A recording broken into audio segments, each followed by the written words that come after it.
everybody! This week we're going to learn about when Phillip baptized an Ethiopian man. This story took place in the book of Acts, so after Jesus had gone back up into heaven and his disciples were out in the world performing God's work. So go ahead and listen to your story and we'll make a craft.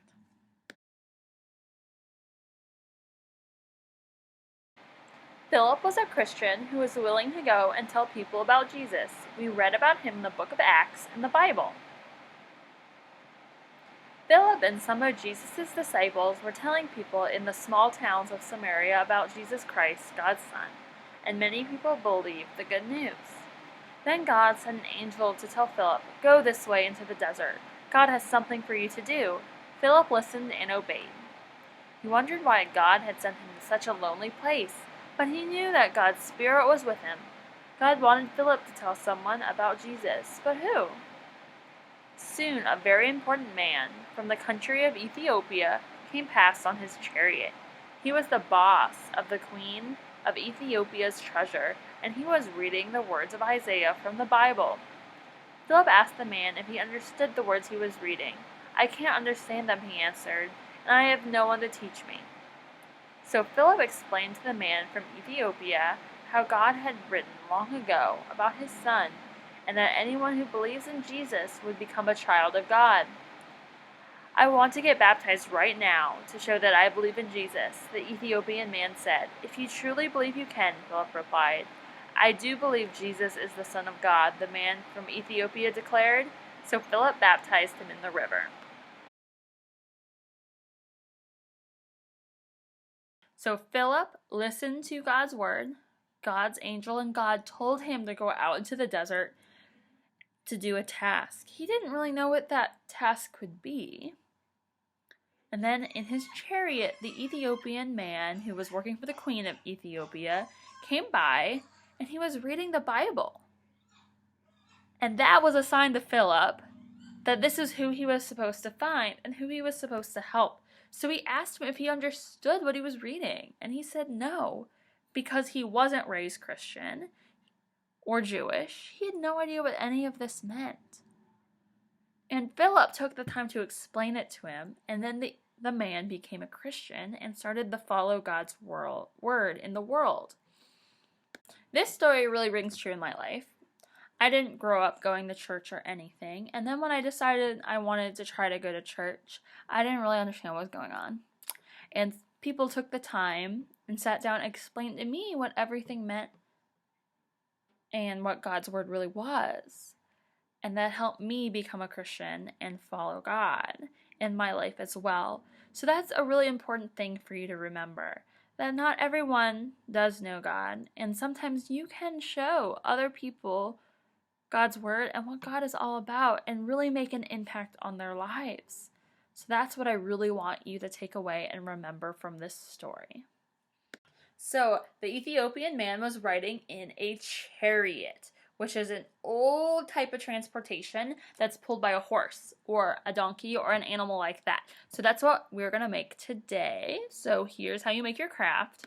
For your craft this week, you're going to want 3 paper cups, some fasteners, a pair of scissors, a couple pipe cleaners, and a marker. You're going to take 2 of your paper cups and you're going to cut right up the side of it until you get to the bottom. Then you're going to cut around, separating the bottom circle of the cup from everything else. So then you're left with a ring. And the ring is going to make one of your wheels. And you're going to do the same thing to another paper cup. You're going to cut all the way up and then cut around to make another wheel. And then I'm going to take them and I'm going to kind of touch up my cutting and get rid of some of that excess paper around the edge of the cup. Maybe where I first cut down is really where you might have a little bit of paper sticking up. And then these are going to be my wheels. So the next thing I want you to do is I want you to take your marker. In the middle of your wheels, I want you to put a dot. Then you're going to draw spokes That is what those things on really old wheels, where it looks like it's separating it into sections. So these were like sticks that kind of held the wheel together. It held the center of the wheel to the outside ring. They're called spokes. So I'm going to do that on both of my wheels.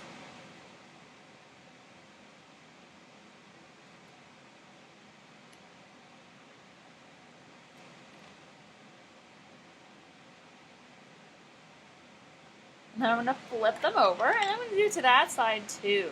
This way, both sides of my wheels will have spokes and look really real.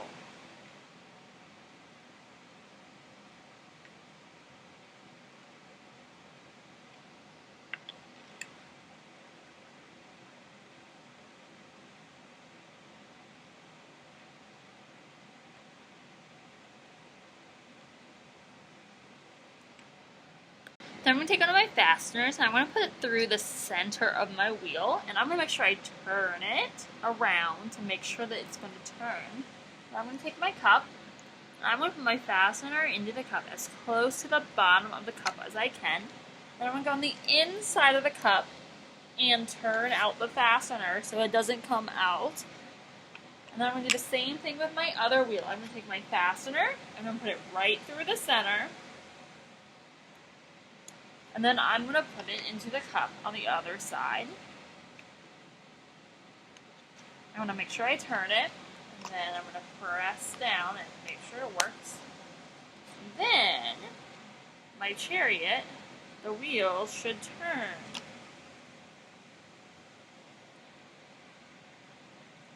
So you'll have to play with it until you get your wheels working really well. And then you're going to take your pipe cleaner and you're going to use a fastener to poke 2 holes in the top of the cup so you can put the pipe cleaner through those holes. The fasteners are nice and kind of pointy, so they make holes in the cup pretty easily. And you're going to push one end of the pipe cleaner through both of the holes you made. And then you're going to twist it the end over so the pipe cleaner can't come up. And this is the reins of your chariot. This is what would have attached to the horse or the donkey or whatever was pulling it. So the last thing you're going to do is you're going to make a little horse to pull your chariot. So here are his legs, and then I'm going to bend it back up and turn it into a circle for his head. And here's my little horsey to pull the chariot. And then you see how this is open right here? I did that on purpose. I'm going to loop that part right into the reins, and then once it's in there, I'm going to twist the end around so it closes the reins inside of your little horse's head.